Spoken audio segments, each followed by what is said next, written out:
Un cours en miracles, 182 chapitre 23.2. Le salut et la relation sainte. 2. L'impeccabilité de ton frère. L'opposé des illusions n'est pas le désillusionnement mais la vérité. Il n'y a que l'ego, pour qui la vérité est insignifiante, à qui ils apparaissent comme les seules alternatives, et différentes l'une de l'autre. En vérité, elles sont les mêmes. Les deux apportent la même quantité de misère, bien que chacune semble être la façon de perdre la misère que l'autre apporte. Chaque illusion porte la douleur et la souffrance dans les sombres replis des lourds vêtements sous lesquels elle cache son néant. Hors de ces lourds et sombres vêtements, ceux qui recherchent les illusions vont se couvrant, se cachant de la joie de la vérité. La vérité est l'opposé de l'illusion parce qu'elle offre la joie. Quoi d'autre que la joie pourrait être l'opposé de la misère? Quitter une sorte de misère pour en chercher une autre n'est guère une évasion. Changer d'illusion, c'est ne rien changer.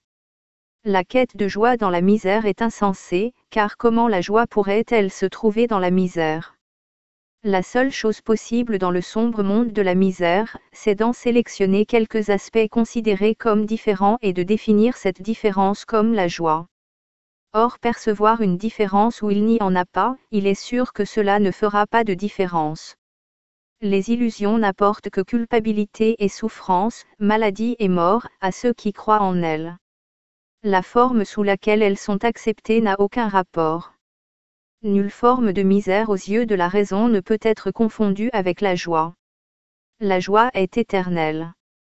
Tu peux certes être sûr que tout semblant de bonheur qui ne dure pas est réellement de la peur. La joie ne tourne pas en chagrin, car l'éternel ne peut pas changer. Mais le chagrin peut être tourné en joie, car le temps fait place à l'éternel. Seul l'intemporel doit rester inchangé, mais tout dans le temps peut changer avec le temps. Or pour que le changement soit réel et non imaginaire, les illusions doivent faire place à la vérité et non à d'autres rêves qui sont également irréels. Cela n'est pas une différence. La raison te dira que la seule façon d'échapper de la misère, c'est de la reconnaître et de prendre l'autre voie. La vérité est la même et la misère est la même, mais elles sont différentes l'une de l'autre à tous les égards, en toutes circonstances et sans exception. Croire qu'il puisse y avoir une seule exception, c'est confondre ce qui est le même avec ce qui est différent. Une seule illusion, chérie et défendue contre la vérité rend toute la vérité insignifiante, et toutes les illusions réelles. Tel est le pouvoir de la croyance. Elle ne peut pas faire de compromis. Et la foi en l'innocence devient la foi dans le péché si la croyance exclut une seule chose vivante et la tient à l'écart, à part de son pardon. Et la raison et l'ego te diront cela, mais ce qu'ils comprennent par là n'est pas la même chose. L'ego t'assurera maintenant qu'il t'est impossible de ne voir aucune culpabilité en qui que ce soit. Et si cette façon de voir est le seul moyen d'atteindre l'évasion hors de la culpabilité, alors la croyance dans le péché doit être éternelle. Or la raison considère cela d'une autre façon, car la raison voit la source d'une idée comme ce qui la rendra soit vraie ou fausse. Il doit en être ainsi, si l'idée est comme sa source. Par conséquent, dit la raison, si l'évasion hors de la culpabilité a été donnée au Saint-Esprit comme but, et par celui à qui rien de ce qu'il veut n'est impossible, alors les moyens de l'atteindre sont plus que possibles. Ils doivent être là, et tu dois les avoir. Voici une phase cruciale de ce cours, car ici la séparation entre toi et l'ego doit être rendue complète. Car si tu as les moyens de laisser s'accomplir le but du Saint-Esprit, ils peuvent être utilisés. Et par leur utilisation tu gagneras confiance en eux. Or pour l'ego cela doit être impossible, et nul n'entreprend de faire ce qui est sans espoir de jamais être accompli. Tu connais, toi, que ce que veut ton Créateur est possible, mais ce que tu as fait croit qu'il n'en est rien. Maintenant tu dois choisir entre toi-même et une illusion de toi-même. L'un ou l'autre, pas les deux. Il ne sert à rien d'essayer d'éviter cette seule décision. Elle doit être prise.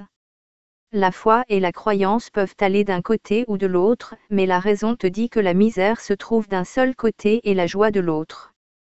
N'abandonne pas ton frère maintenant. Car vous qui êtes les mêmes ne déciderez pas seuls ni différemment. Vous vous donnez l'un l'autre soit la vie, soit la mort, chacun n'est pour l'autre soit un sauveur, soit un juge, lui offrant asile ou condamnation. Ce cours sera cru entièrement ou pas du tout. Car il est entièrement vrai ou entièrement faux et il ne peut être cru partiellement.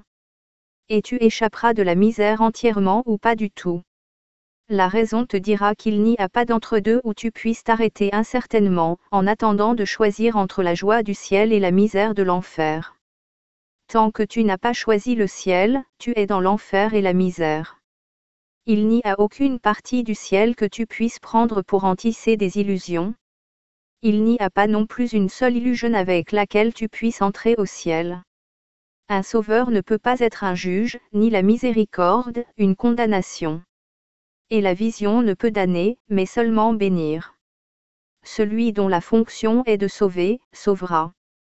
Comment il le fera, cela est au-delà de ton entendement, mais c'est toi qui dois choisir quand. Car c'est toi qui as fait le temps et tu peux commander au temps. Tu n'es pas plus l'esclave du temps que du monde que tu as fait. Regardons de plus près toute l'illusion voulant que ce que tu as fait ait le pouvoir d'asservir son faiseur. C'est la même croyance qui a causé la séparation. C'est l'idée insignifiante que les pensées peuvent quitter l'esprit du penseur, en être différentes et s'y opposer. Si cela était vrai, les pensées ne seraient pas les extensions de l'esprit, mais ses ennemis. Et ici nous voyons encore une autre forme de la même illusion fondamentale que nous avons déjà vue maintes fois. S'il était possible que le Fils de Dieu puisse quitter l'esprit de son Père, se rendre différent et s'opposer à sa volonté, alors seulement il serait possible que le soi qu'il a fait, et tout ce que celui-ci a fait, soit son maître. Contemple la grande projection, mais regarde-la avec la décision qu'elle doit être guérie, et non avec peur. Rien de ce que tu as fait n'a le moindre pouvoir sur toi, à moins que tu ne veuilles encore être à part de ton Créateur, et avec une volonté opposée à la sienne. Car si tu crois que son fils peut être son ennemi, alors seulement il peut sembler possible que ce que tu as fait soit le tien. Tu voudrais condamner sa joie à la misère et le rendre différent. Et toute la misère que tu as faite a été la tienne. N'es-tu pas content d'apprendre qu'elle n'est pas vraie ? N'est-ce pas que la nouvelle est bienvenue d'entendre qu'aucune des illusions que tu as faites n'a remplacé la vérité ? Seules tes pensées ont été impossibles. Le salut ne peut pas l'être. Il est impossible de considérer ton Sauveur comme ton ennemi et de le reconnaître. Or il est possible de le reconnaître pour ce qu'il est, si Dieu veut qu'il en soit ainsi. Ce que Dieu a donné à ta relation sainte est là. Car ce qu'il a donné au Saint-Esprit pour qu'il te le donne, il l'a donné. Ne voudrais-tu pas contempler le Sauveur qui t'a été donné ? Et n'échangerais-tu pas, avec gratitude, la fonction de bourreau que tu lui as donnée contre celle qu'il a en vérité ? Reçois de lui ce que Dieu lui a donné pour toi, et non ce que tu as toi-même essayé de te donner. Au-delà du corps que tu as interposé entre toi et ton frère, et resplendissante dans la lumière dorée qui l'atteint du cercle éclatant et infini qui s'étend à jamais, est ta relation sainte, la bien-aimée de Dieu lui-même.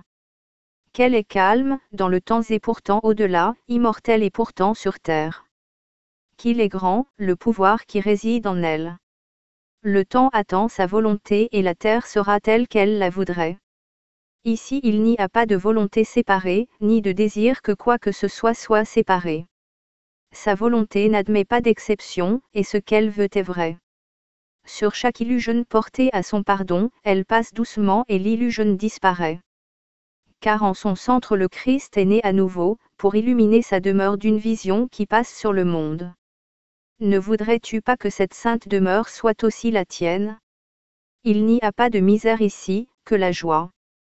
Tout ce dont tu as besoin pour demeurer en quiétude ici avec le Christ, c'est de partager sa vision. Rapidement et joyeusement sa vision est donnée à quiconque désire seulement voir son frère sans péché.